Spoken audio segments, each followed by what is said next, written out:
Oh my God. Yeah. There's a brown box. Yeah.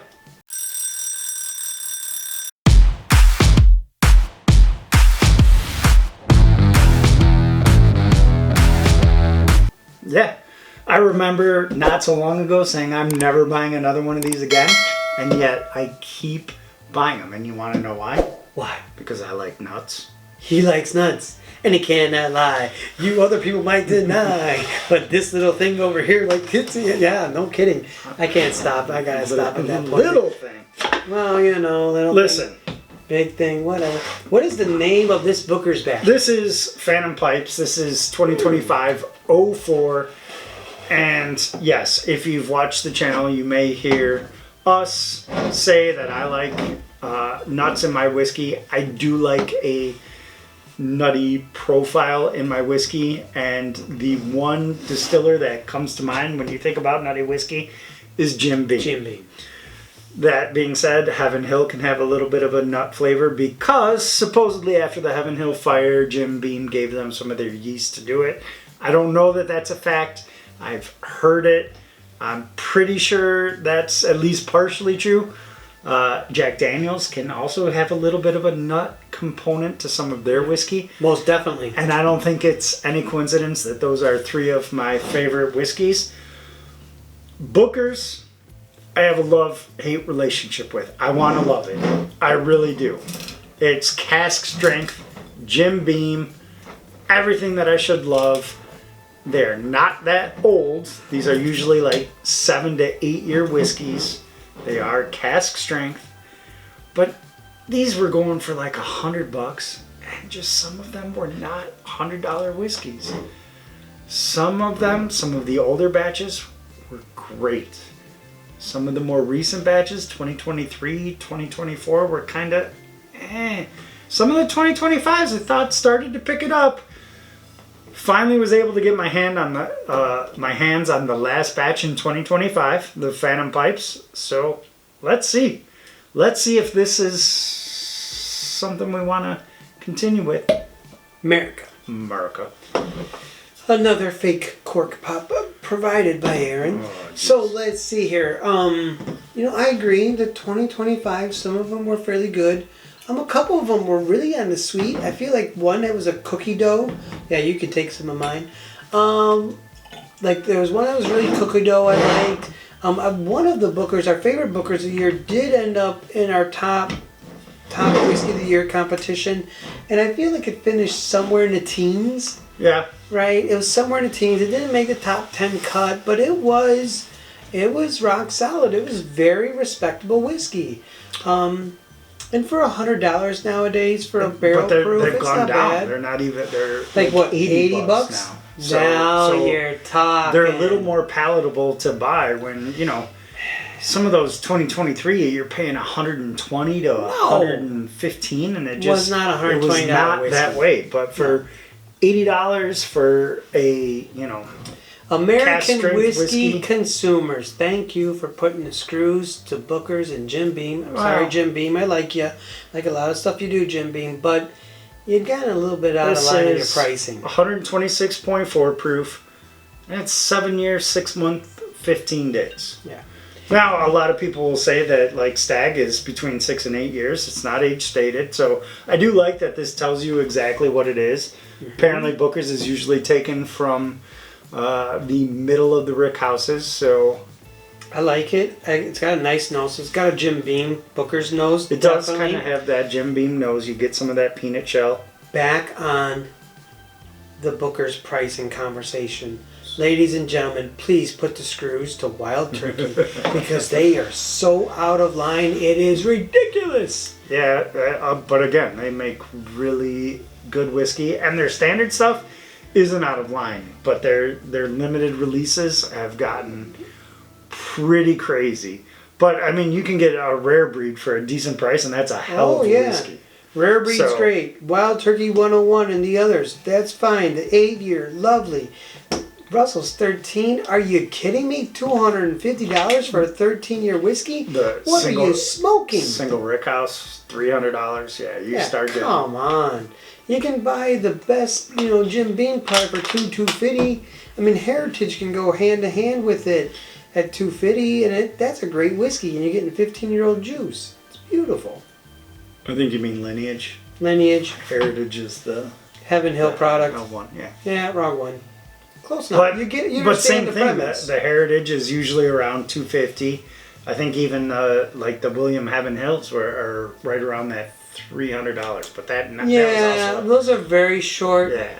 supply. Like, I understand when there's only 1,000 bottles of something charging that price, but when you have something that there's 20, 30, 40,000 bottles of, and you want to jack up the price 50%, like, you know, I'm really glad that supply and demand and economics like helped influence things back in line.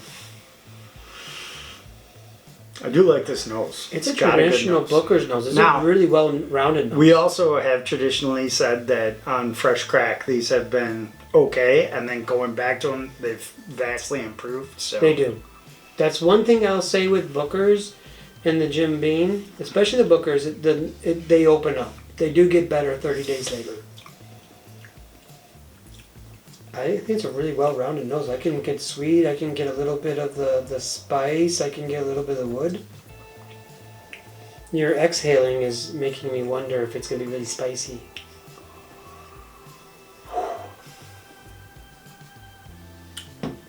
Did you give the official year, month, I did. and day? I did, yeah. You missed it, but I did. That was.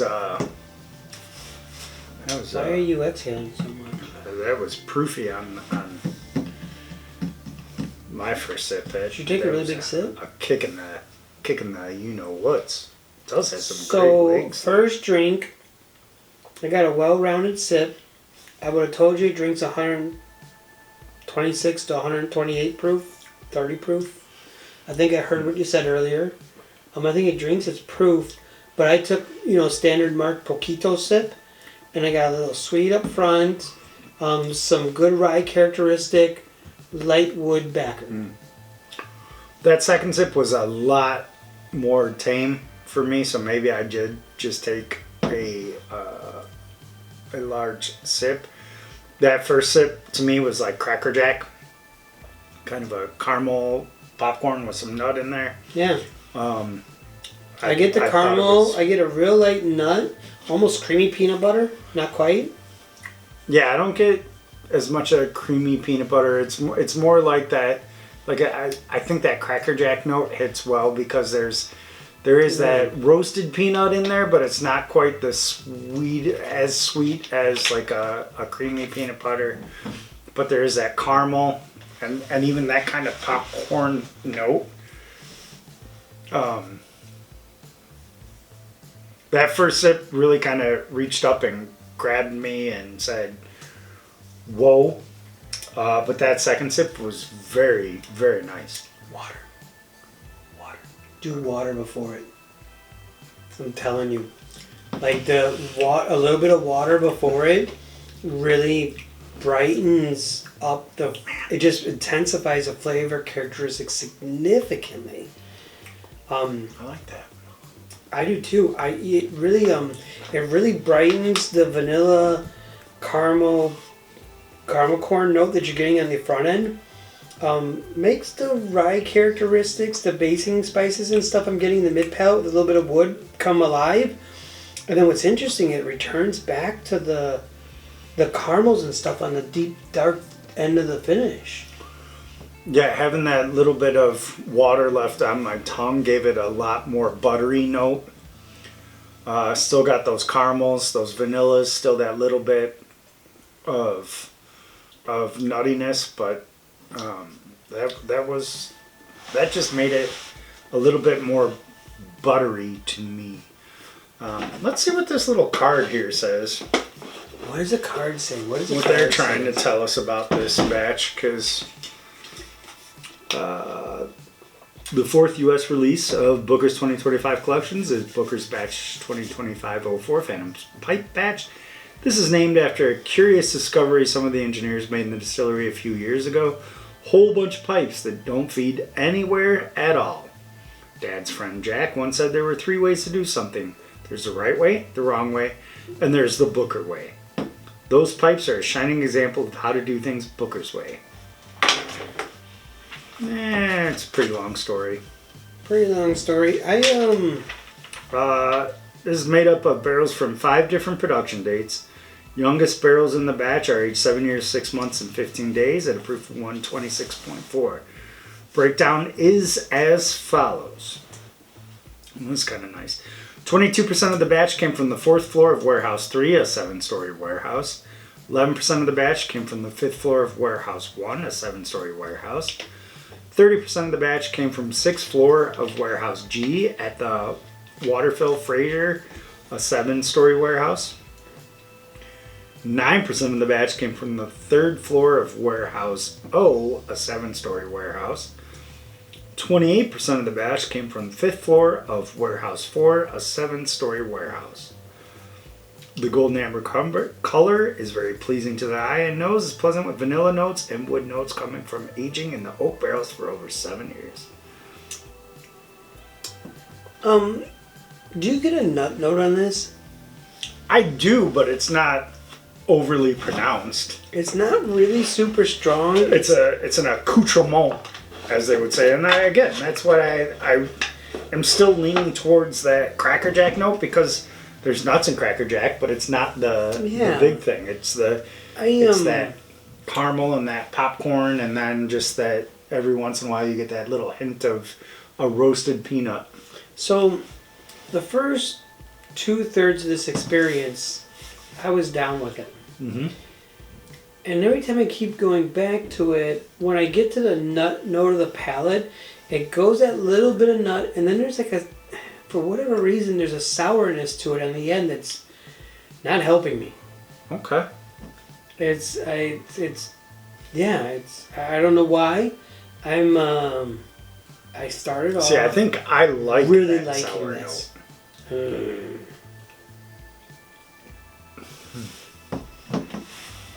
note. Nope. I don't know. I'm giving this. I kind of like this. What are you giving it? What are you giving it? What are you giving it? What are you giving it? 8.4. 68, man. Oh, you're nuts. I am nuts. Let me just make sure. 68. 68. The same score I gave OGD. I don't know. I'll tell you. I started off, and initially I liked it, and I was in the 7s. I was probably in the mid 7s, and I got into it a little ways, and I started playing with the water and stuff, and that sour note on the back end of the nut, nope. You can drink that sour nutty shit all day. You go right ahead. That ain't for me. Man. Nope. Nope, I like not this it. batch. I like it. Mm-mm. Well, if you have bad taste, you might want to pass on this. If you have good taste, this might be something you want to pick up. But as always, you should keep the whiskey flowing. I think you missed some of my whiskey. Right. Cheers. Cheers.